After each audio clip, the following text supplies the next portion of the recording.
Paz do Senhor, irmãos. Glória a Deus. Jesus é bom, não é isso?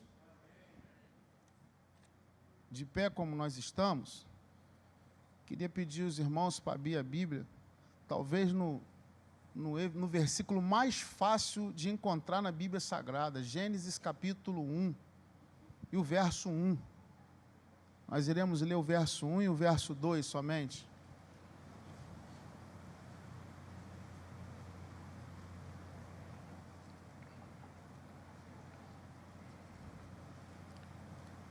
Estive meditando nessa palavra por esses dias.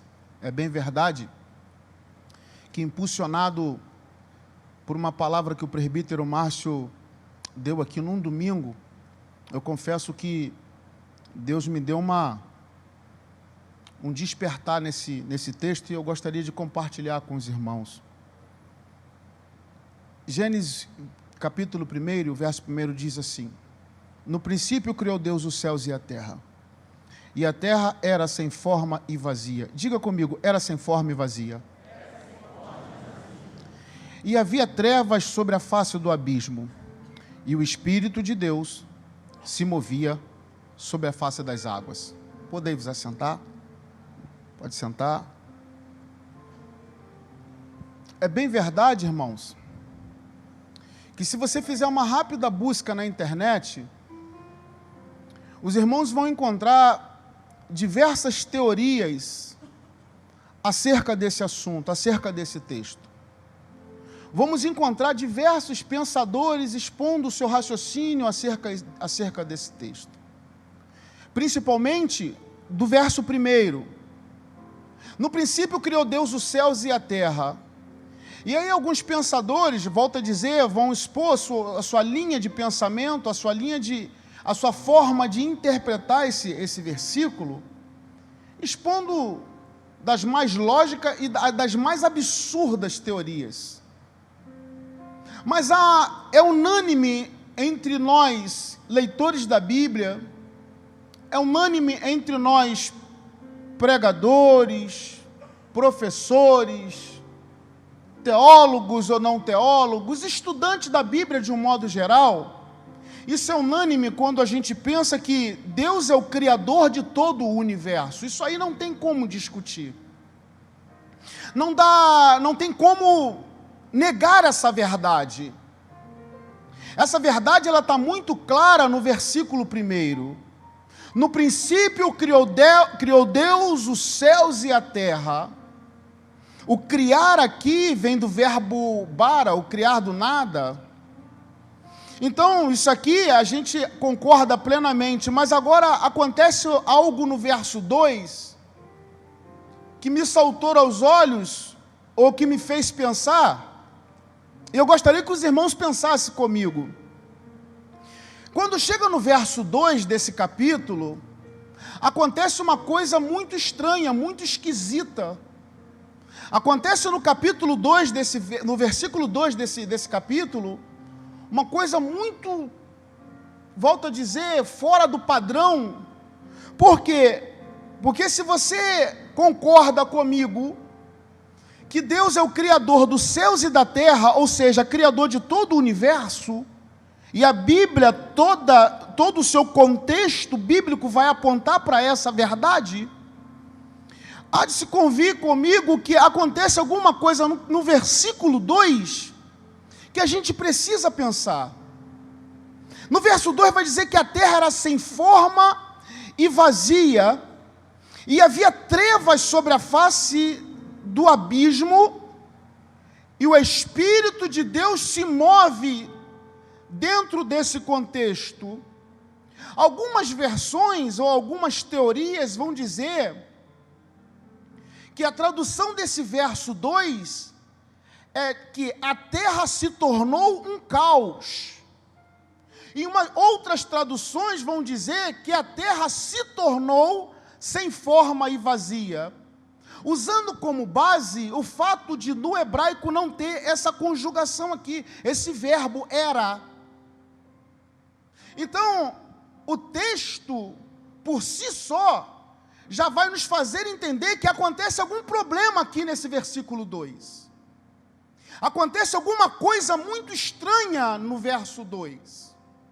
Aí a gente precisa de volta a aguçar o nosso raciocínio em cima disso, porque se a terra se foi feita por Deus, e aí Isaías, se eu não estiver equivocado, no capítulo 48, vai dizer que ele não fez a terra para que ela se tornasse vazia, ou seja, ele não fez a terra ou o universo para que ele se tornasse um caos.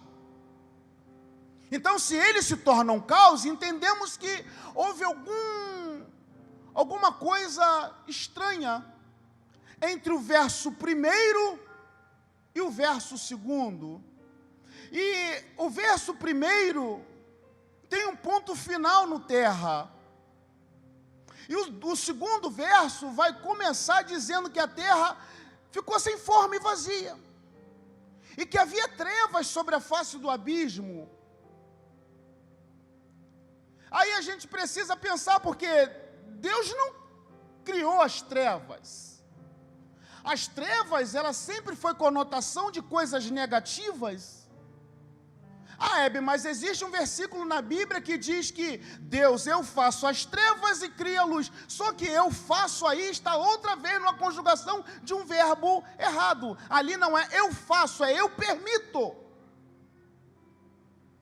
Então o texto diz, eu permito as trevas para surgir a luz. Então as trevas, o que seriam as trevas? Se a gente fosse fazer uma definição aqui de trevas, nada mais, nada menos que a ausência de luz. E o próprio Deus sendo a luz, e Jesus vai dizer isso nas suas narrativas, dizendo, eu sou a luz que ilumino ao mundo. Eu sou a luz do mundo. Então fica meio contraditório se você concordar comigo que essas trevas, ela aparece aqui, essas trevas, elas aparecem aqui por causa de alguma falha. Volto a dizer, não de Deus, porque Deus ele não falha. Deus ele não erra. Deus ele não... Todos os caminhos dele são perfeitos. Deus é perfeito.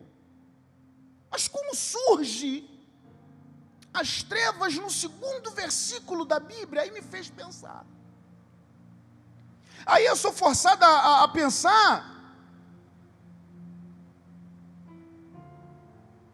no pecado. Eu sou forçado a pensar em uma rebelião. É óbvio que eu estaria falando de Lúcifer, ou estaria falando do próprio Satanás, a serpente, que o próprio Jesus afirma dizer que eu vi Satanás cair do céu. E Isaías e Ezequiel vão nos dar uma linguagem figurada acerca desse personagem, dizendo que ele era o querubim ungido, andava sob as pedras afogueadas, e nele habitava a luz. Ou ele era o detentor da luz. Até o ponto que se acha nele o pecado. E aí eu gostaria de afirmar para os irmãos que o pecado ele Deus não cria, o pecado surge nele, até que o texto vai dizer que se achou nele iniquidade. E aí acontece, talvez, aí eu penso, volto a dizer, o que está relatado no verso 2. E Paulo vai dizer, aonde que é a morada desse sujeito? Paulo vai dizer que eles habitam nas regiões celestiais. Paulo vai dizer que eles estão pairando no universo. E é exatamente nesse universo que se encontra a maior, ou talvez uma das maiores criações de Deus, os céus e a terra. Aí eu volto a afirmar, não é ele que cria as trevas, não é ele que cria, porque a primeira atitude de Deus no processo de reformulação desse sistema é criar a luz. E ele disse: haja luz. E houve luz. Então, as trevas, elas aparecem nesse contexto por causa de uma falha, por causa de um erro. Volto a afirmar, não de Deus. Aí, dentro desse episódio que aqui eu narrei brevemente, vocês vão observar que o Espírito de Deus agora está pairando sobre a face das águas, ou seja, pairando sobre a face do abismo, aonde há trevas. Aonde predomina a escuridão, aonde predomina as trevas, nós vamos encontrar o Espírito de Deus ali atuando de alguma forma. E é essa forma que eu quero pensar com os irmãos. Qual é o papel do Espírito Santo em pairar sobre a face de algo que foi tocado, ou pelo menos sofreu a consequência de um mal? Qual é o papel do Espírito Santo para uma coisa, para um projeto, ou para uma construção divina que sofre as consequências de um erro? Afinal, o texto está dizendo, aí tem treva. Isso não serve para nada mais, isso é um projeto falido. Para que nós vamos nos dedicar a uma coisa que não tem mais valor? Isso na nossa mente, no nosso pensamento, mas para Deus não. Se você olhar, ou pelo menos ver a tradução original do primeiro versículo, Deus ali aparece em forma plural, Elohim. Então nós vamos ver claramente a atuação do Pai, do Filho e do Espírito Santo nesse processo. E se você observar tudo que eles fazem, eles os três juntos em comum acordo. É um Deus trino, fica óbvio isso aqui. Agora vocês vão observar que o Espírito de Deus está pairando sobre a face do abismo. Com que objetivo? Se pensarmos que ele, o nosso adversário, se rebela e cai e paira sobre o universo, fica fácil entender o papel do Espírito Santo pairando sobre a face das águas. O papel do Espírito Santo ali é proteger um projeto de Deus. Um projeto de Deus que pode, para muitas pessoas, não ter mais valor pelo simples fato de estar predominantemente em trevas. O projeto de Deus agora que fora tocado pelo mal está em trevas. Talvez para mim ou para outras pessoas pode ser fácil. Não, deu errado isso aqui. Isso aqui não funcionou. Não foi falha minha. Eu não errei. Mas houve um erro na execução. O projeto, por si só, ele é perfeito. Perfeito. É como um engenheiro que coloca um projeto na mão de um executor desse projeto. Ele criou o projeto devidamente calculado, perfeitamente, minuciosamente, totalmente calculado, e dá na mão do executor do projeto. Aí o executor falha em algum ponto. O arquiteto ou o engenheiro, ele não vai assinar aquilo ali, porque tem uma falha na execução. O projeto em si é bom, mas há uma falha na execução do projeto. Aí tem que destruir tudo. Quebra. E vamos fazer de novo. Ou muitas das vezes nem faz. Existe, se vocês pararem e prestarem atenção, existem alguns prédios que não concluíram porque houve alguma falha, algum erro na execução de um projeto que era perfeito.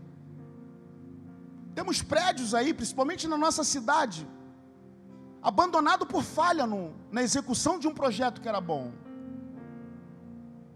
Então, é muito cômodo para mim, para você, pegar esse projeto, jogar fora e fazer outro do nada.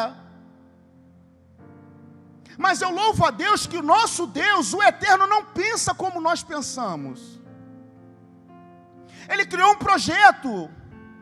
O projeto foi devidamente calculado, feito perfeitamente, muito bem elaborado. Houve uma falha na execução, não por ele.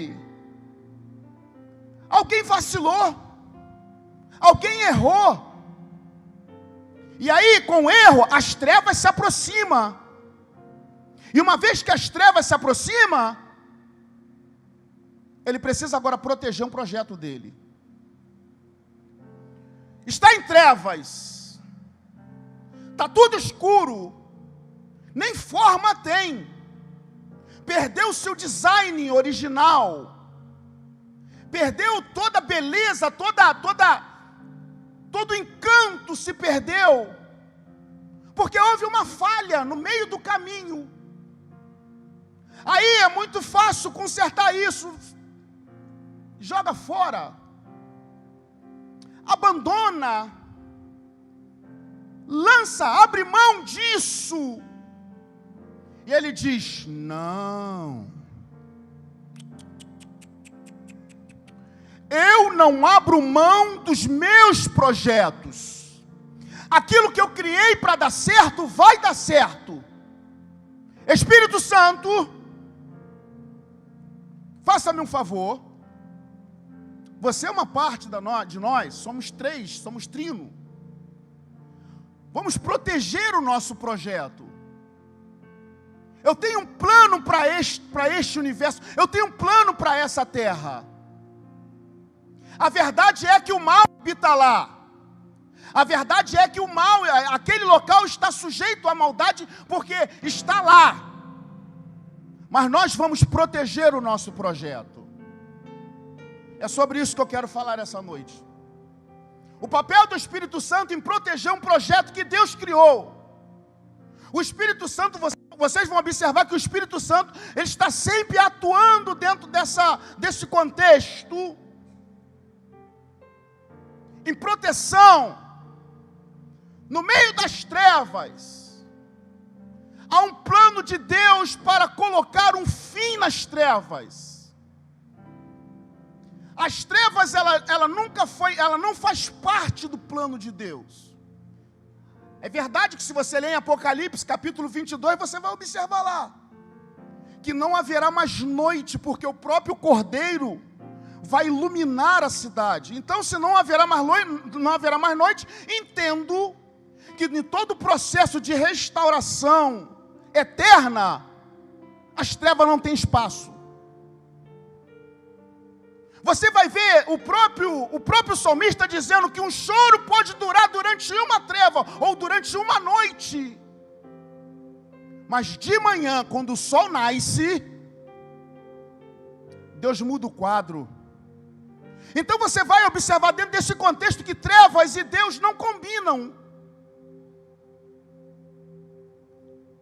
Isaías vai dizer que nós andávamos em trevas até que brilhou uma luz. Trevas e Deus não combinam. Mas como é, Heber, que surge esse negócio? Uma falha, um erro. Volto a dizer, as trevas só predominam pela ausência de luz. Mas o fato de ver a ausência de luz não quer dizer que ele abandona o projeto. Não quer dizer que ele joga fora o projeto. O projeto tem um valor. O projeto ele tem um valor importantíssimo. Porque a luz vai voltar a brilhar. E o projeto vai voltar a ser desenvolvido.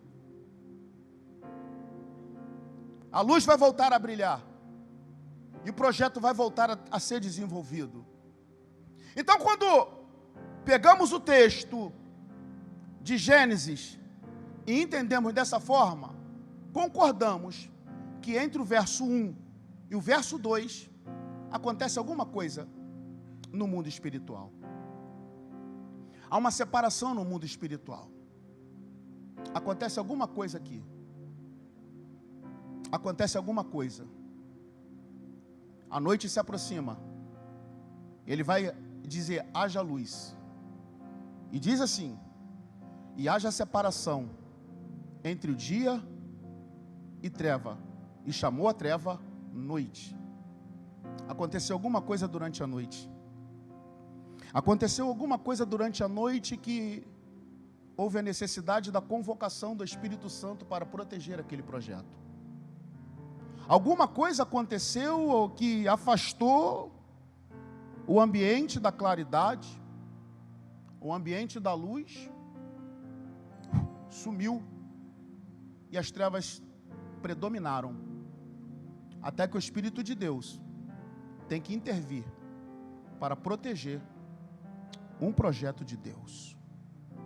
Quando você pega o Espírito de Deus atuando dentro desse contexto, eu me lembro de Ezequiel. Ezequiel está vivendo um momento muito complicado, um momento muito difícil. Aí a Bíblia vai dizer que ele é levado pelo Espírito, a mão do Senhor pega ele em espírito e leva ele para um local aonde que está cheio de ossos sequíssimos. Um vale de ossos secos. Um vale de ossos aonde que a predominância ali é destruição, é caos, é tristeza, é dor. E por que não trevas, tendo em vista que era um vale de ossos de pessoas que morreram? Aí quando Ezequiel chega diante desses ossos, a mentalidade do Espírito, ou pelo menos isso fica claro, é fazer o profeta ter um entendimento acerca daquilo que Deus, como Deus valoriza um projeto, ainda que aos olhos do homem aquilo esteja um caos. Qual é o objetivo de Deus levar Ezequiel a um vale de ossos secos? Só fazendo uma pergunta. Ezequiel, esses ossos podem tornar a viver? Ezequiel, esses ossos podem voltar a existir? Ezequiel coça a cabeça. Senhor, o Senhor é que sabe. Se eu pudesse mudar a pergunta, é como se Deus perguntasse, Ezequiel, esses ossos têm algum valor para você? Existe alguma importância nesses ossos para você, Ezequiel? Se fosse com o Heber, talvez, Senhor, são pessoas que morreram, são ossos que estão em estado de decomposição, eles já estão esfarelando. Porque quando a Bíblia chama de ossos sequíssimos, são aqueles ossos que já estão em pleno estado de... E que valor isso teria? Ou qual importância isso teria, Senhor? Deixa eu te falar, Ezequiel. Eu tenho um plano para esses ossos. Mas você precisa profetizar, Ezequiel. Esses ossos, eles vão voltar a viver, porque eu estou protegendo esses ossos. Esses ossos estão debaixo da minha proteção. Esses ossos são importantes para mim. Pode não ser para você, mas para mim eles têm um peso. Profetiza, cara. E a Bíblia vai dizer que ele profetizou e os ossos, houve um barulho imenso. E esses ossos tornaram cada osso ao seu osso. É óbvio que não precisa aqui falar que esses ossos representam a nação de Israel. A nação de Israel, ela é um projeto de Deus, por isso é protegida pelo próprio Eterno. Há quem diga que existe um anjo específico para guerrear as guerras dessa nação. E Ezequiel profetiza, e sobre esses ossos nascem tendões. Há várias etapas no processo de reconstrução desses ossos, mas eu gostaria de falar só de tendão. Tendão aponta para a força. Então, quando Deus está falando para Ezequiel, Ezequiel, isso que você está vendo, isso que você está olhando, e não está dando o mínimo ou a mínima importância sobre isso. Escute, isso que você está vendo diante dos seus olhos, que são ossos secos, Deixa eu te falar qual é o projeto que eu tenho para eles. Eu tenho um projeto de uma grande nação, muito forte e poderosa, que vai marchar sobre essa terra. Eu não sei como que você entrou aqui nessa noite. Em qual etapa da vida você está atravessando? Se no auge de um dia, ou se no meio de uma noite sombria. Mas deixa eu falar uma coisa para você. Deus é o Deus que guarda os projetos. Eu posso estar falando hoje para pessoas que aqui estão, ou de repente para você que me acompanha pela live da igreja. As trevas podem até ter alcançado o projeto. As trevas podem até ter se aproximado do projeto. Mas deixa eu te falar uma verdade. O projeto está guardado por Deus. Não abandone esse projeto. Não sei, de repente é uma família, de repente eu estou falando para pessoas que estão prestes a acabar com um casamento, porque as trevas se aproximaram. De repente eu posso estar falando para um pai que está prestes a chutar o pau da barraca com o filho. De repente eu posso estar falando para uma pessoa que tem um parente, um ente querido em estado terminal.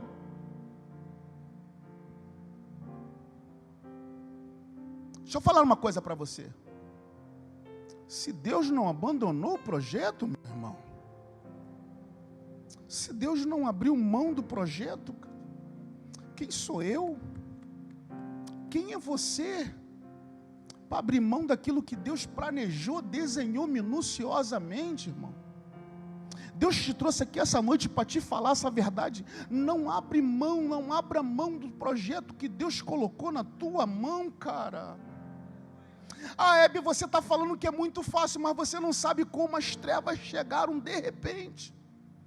De repente eu estou falando para pessoas aqui que têm ministério, pessoas que exercem um cargo ministerial, mas estão para baixo, estão sofrendo por causa das trevas que chegaram de uma hora para outra por causa de uma falha, por causa de um erro. De repente eu posso estar falando aqui para pessoas que têm um chamado lindo na vida, mas pegou o projeto, fez saber disso nada, está tudo escuro, eu não consigo enxergar mais nada. Deixa eu te deixar uma palavra para você nessa noite. Está dizendo, haja luz, cara. Enxerga, começa a olhar, afasta um pouquinho, vai para longe, que quando você vai para longe do projeto, você consegue enxergar ele com mais amplitude. O projeto que Deus colocou na tua mão, cara, você tem que abraçar isso. Se Ele que é o Eterno enviou o Espírito Santo dele para proteger, você não tem o direito de abandonar um projeto que Deus não abandonou. Ei, essa família é tua, cara, esse filho é teu, pô. Esse filho é teu. Essa filha é tua. Esse marido é teu, essa esposa é tua. Foi Deus a quem desenhou, Deus calculou tudo certinho. Ah, mas houve uma falha, nada, mas Ele não abandonou o projeto. O Espírito de Deus está pairando sobre a face das trevas. O Espírito de Deus está pairando sobre a face disso tudo que está dando errado agora. Espera só mais um pouquinho, você vai ouvir, haja luz. E houve luz.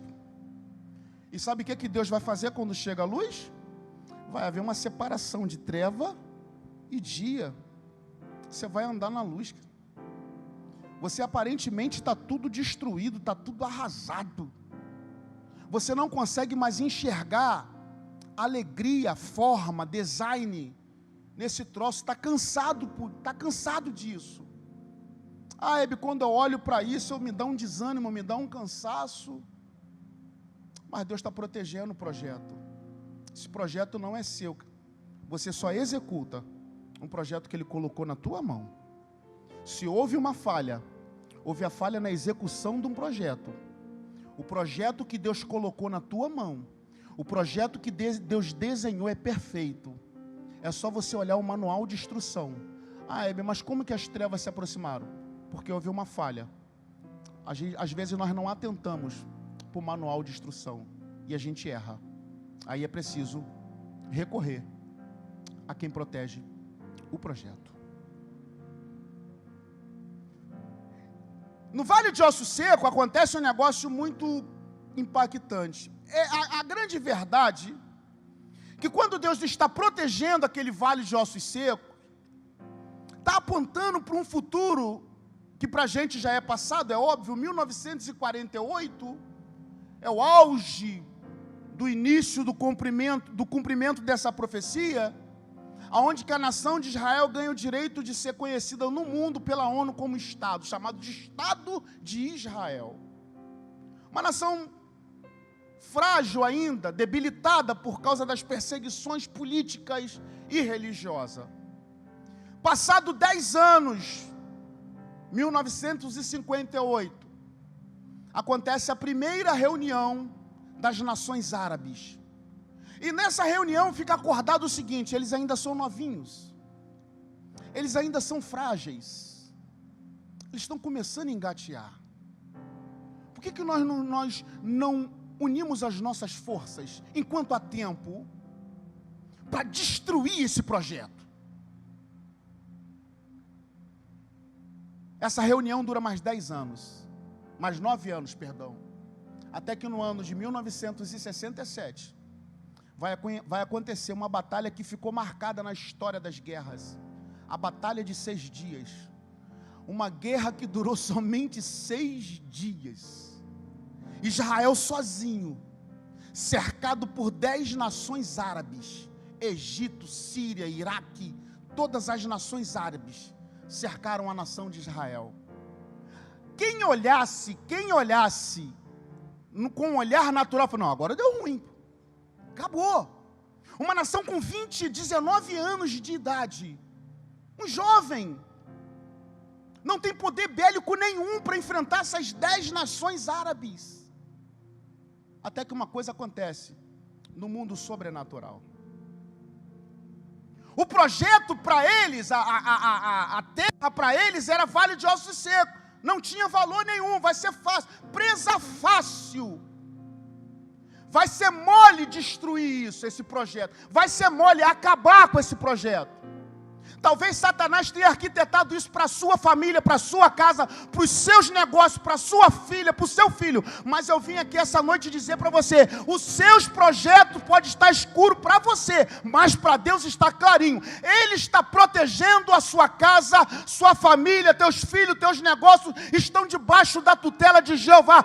Mal nenhum chegará à tua casa, praga nenhuma vai alcançar a sua família está guardada pelo Eterno. Pode o inferno se levantar, mas não toca, porque o Espírito de Deus paira sobre a face do abismo. O Espírito de Deus paira sobre a face do abismo. Eles se reuniram e falaram: não, vamos lá acabar logo com esse negócio, eles estão novinhos, não tem nada, nem dinheiro eles têm, nem recurso eles têm.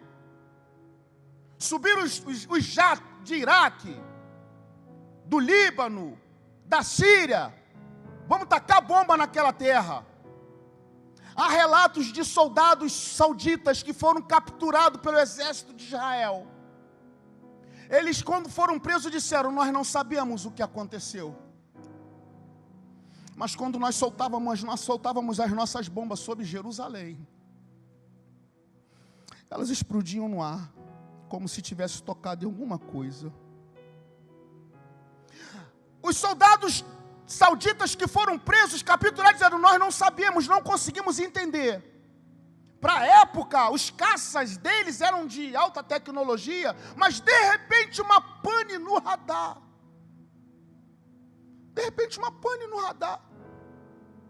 E os caças começaram a se bater um com o outro.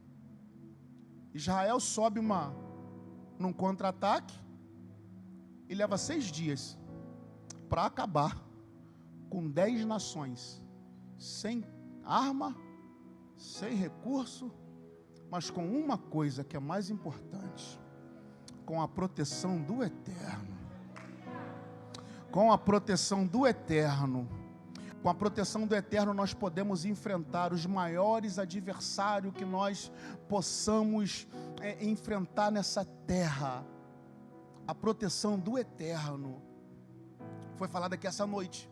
Eleva os meus olhos para o alto, para os montes. É de lá que vem o socorro? Não. O meu socorro vem do Senhor, que fez o céu e a terra. Você tem noção do que está sendo falado, ministrado aqui essa noite? Você está sob a proteção do Eterno. Se você está sob a proteção do Eterno, a garantia de sucesso desse processo ou desse projeto já está garantida. Você vai alcançar o seu objetivo, você vai alcançar, desde que você não deixe que as trevas predominem. O segredo é esse. O segredo é esse.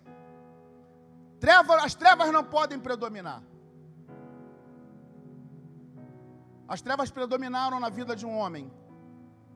Lázaro morreu. Chegou a notícia. Senhor, deu ruim. As trevas alcançaram a casa do seu amigo, a quem o Senhor ama. Não, ele não chegou lá não, ele está dormindo.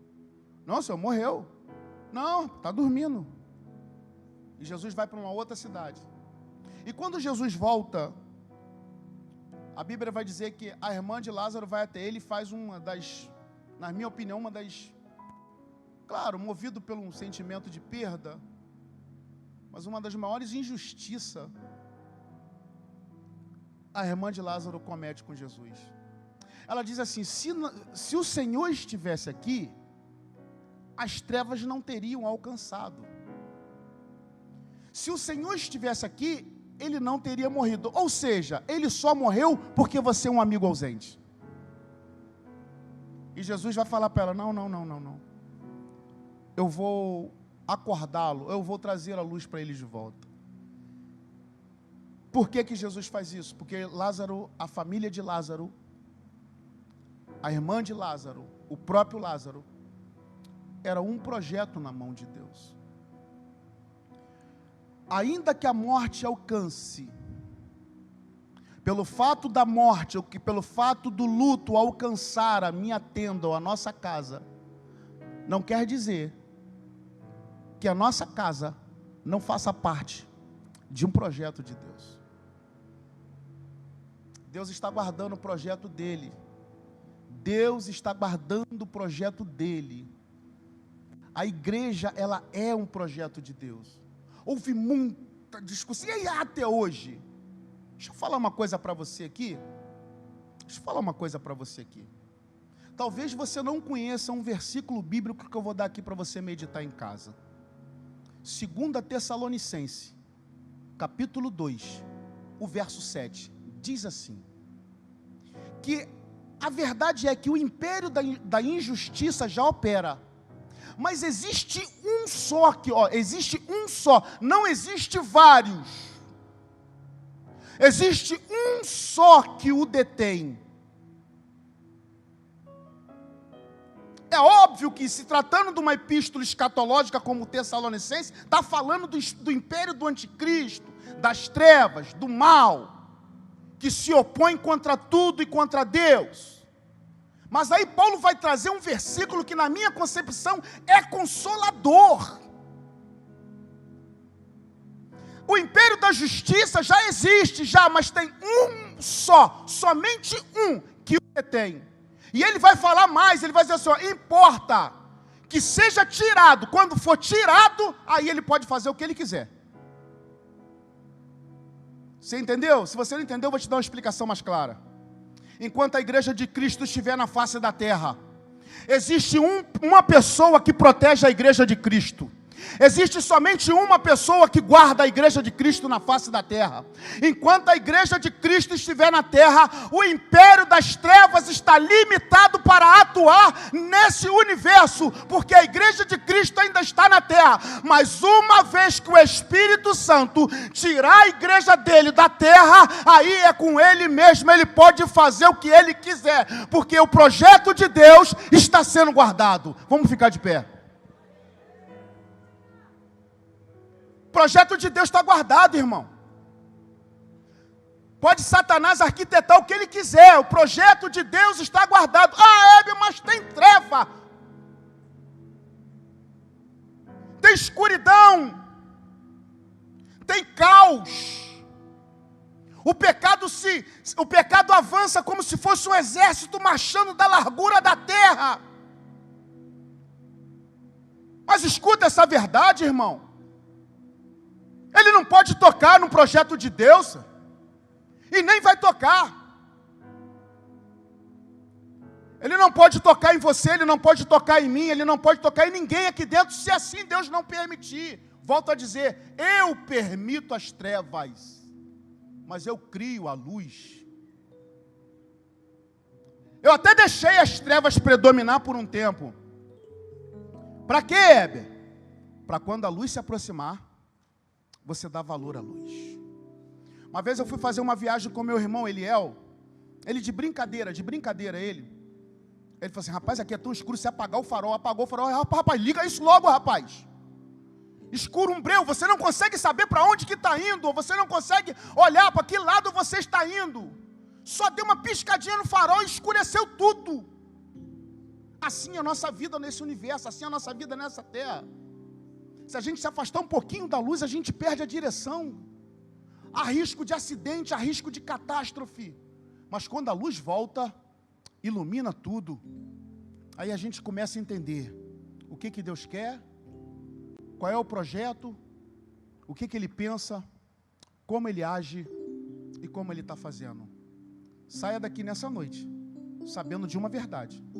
Ainda que as trevas tenham alcançado, você não foi abandonado, porque você é um projeto de Deus. Que Deus abençoe, em nome de Jesus.